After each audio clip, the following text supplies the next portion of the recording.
Not the Hobbit trilogy from 2012 to 2014, but the 1977 Rankin Bass version. I've grown up with the story of The Hobbit. As a child, my dad used to read it to me as a bedtime story from this very book right here. I loved the setting of Middle-earth, the story of Bilbo and Gandalf and the 13 Dwarves. The story has always meant a lot to me, and as I've grown older, I've grown to appreciate it for more past the high adventure that it offers, but also the special relationship that my dad and I had. The first movie version of The Hobbit came out from Rankin Bass. While primarily known for its Christmas specials, they've also done other fantasy adventure animation, such as Thundercats. The Hobbit was a made-for-TV film that premiered on NBC on November 27, 1977. The animation studio behind it was Topcraft, which later became Studio Ghibli, and also worked on The Last Unicorn. The story focuses on Bilbo Baggins of the Shire, who lives a very content and peaceful life until one day he's visited by the wizard Gandalf.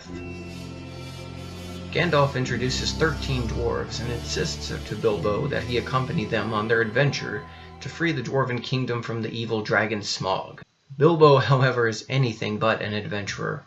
He misses his garden, his delicious food and warm bed, and wants nothing to do with this adventure that he's been dragged into somewhat against his will.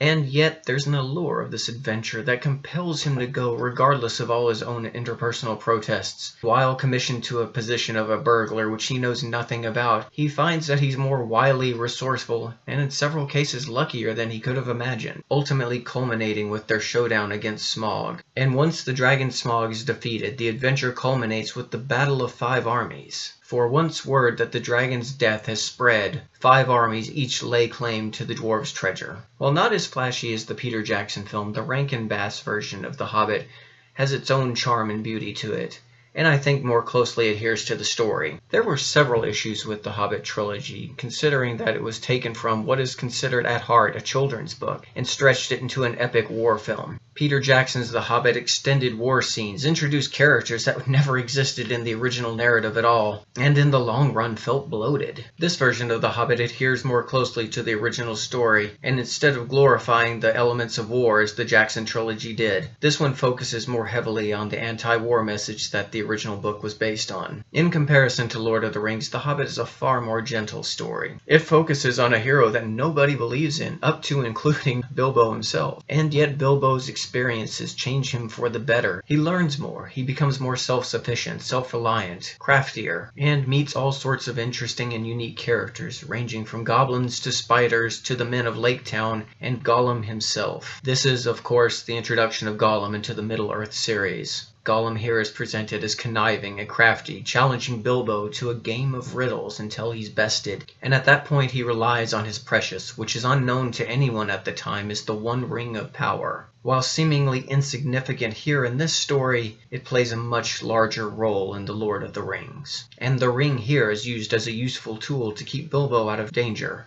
while providing no lasting effects. There's something very special about this version of The Hobbit.